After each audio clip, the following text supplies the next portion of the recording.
पंचीड़ा गा रहा है, किसको? बोले साहब मैं किसी को भी नहीं सुना रहा हूँ, वो मेरी बस्ती है। एक भजन दूसरा को सुनाया जाता है तो मेरी जानकारी हो, बहुत अच्छा गाया, ये अहम होता है। और ये मस्ती होती है भजन की स्वयं की, जो स्वयं की मस्ती होती है वो आनंद आनंद होता है। और अहम भाव लेकर के को प्रचलित नाम प्रतिष्ठा अहम भाव से वो भजन वो गाना चाहे कितना भी परेशानी उठावे लेकिन वो काम नहीं करता है। तो वो भजन में जब तक अपने लिए ये काम करेगा, दूसरों के लिए गाने वाले के खुद के काम में आता है। गायन हो, अब इसका परिणाम क्या है? गायन का विषय क्या है? विषय तो केवल इसको समझना, इसका अर्थ को नहीं समझा, नहीं समझा तो कोई वस्तु काम की नहीं होती, कोई भी फल मिल जाए। जो देखा हुआ है समझा उसको तो ग्रहण कर लेते हैं। कोई विदेशी कहीं ऐसा हो जो किसी गाड़ी से गिर जाए, वो उसको मिल जाए, कोई खा सकता है बिना जाने को, चाहे वो कितना भी गुणवान हो, कितना भी हो, लेकिन बिना समझे और बिना काम में लिया उसको कोई ग्रहण नहीं। अब के लिए भजन वो हो जाता है, ये क्या गा रहे हैं, अनोखा, अपने काम की बात नहीं है। लेकिन इसी भजन का जो रस है, आनंद है, वो ही मानव मात्र के लिए बड़ा अमृत है। कोई ये न समझे भाई ये भजन मेरे लिए काम का नहीं, ऐसा भाव नहीं। ये मानव मात्र के, मानव के लिए है। ये पशु पक्षी भी सुन रहे हैं, वो भी मगन होते हैं। धुन तो एक ऐसी होती है, धुन में तो सब विभोर हो जाता है, लेकिन इसकी कीमत वही करता है जो इसका समझता है।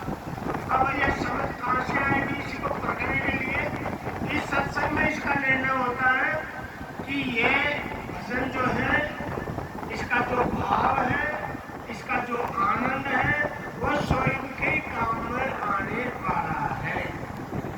ये न ले भाई मैं तो समझ गया, हमारे घर का कोई भी काम कर दो, वो काम कौन करेगा? तो कुछ कई बात हो। ये भजन के लिए बड़े बड़े राजाओं ने राजपाट छोड़ा, बड़े बड़े वेद हकीम भी भजन में आनंद आया है तो नौकरी चाकरी का विद्या नहीं। विचार लगाओ, भजन कहता नहीं है, भजन नहीं कहता है तुम इसको छोड़ दो, ऐसा नहीं। लेकिन एक काम है, इसी मन को भजन में जोड़ दो, बाकी संसार हो जाए, बाकी सामान तो हारो ही है।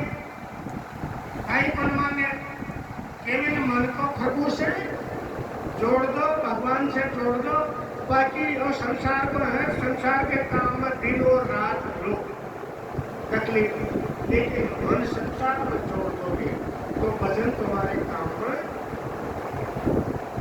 अब इसी मन को कैसे जोड़ा जाए? संसार में कैसे जोड़ा था? कोई स्कूल में जाना पड़ा था क्या?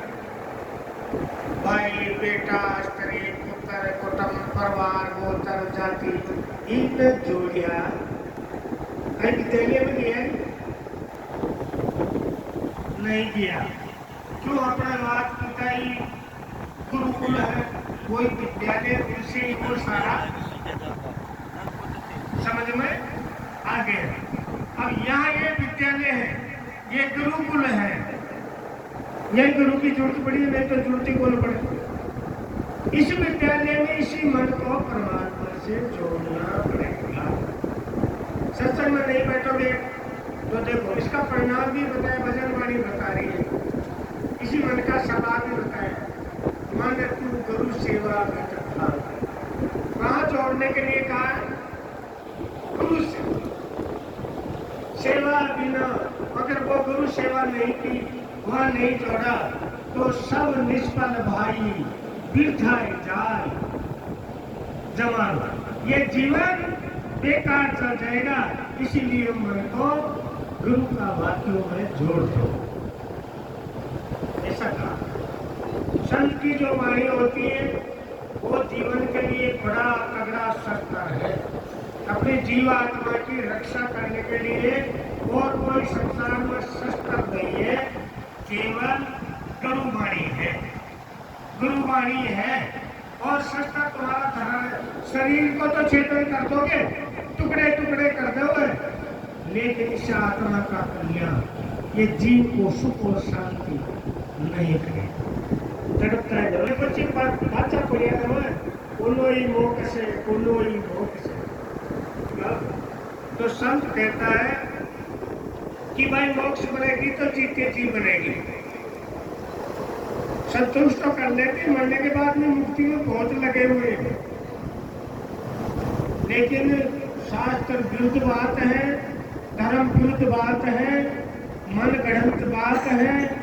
वास्तविक यथार्थ में अगर जीव की मुक्ति चाहते हो तो गुरु से, गुरु का वाक्य से जोड़ो। इसीलिए कहा मन को गुरु करना, गुरु जो कहे उसी में चेता में लगा दे। चेते तो बिगड़ो ही मतलब और जो डब्बा चोट कर रहे हैं, कदकाई छाप ले, कदकाई मान ले, किसकी बात को मान ले, वेद और बारे की बात को मानता नहीं। उनकी मान रहे हो, इनका महिमा आवे सुन ले, कहीं भी सुन ले, कहीं का मतलब की सुन ले, बटे तो वो जीते ही है। जो स्वार्थ है नहीं, स्वार्थ कैसा है संसार, ये संसार है स्वार्थ का, नहीं कोई किसी का है भी नहीं, लेकिन इसका लगाव है स्वार्थ तत्व से। और यहाँ तक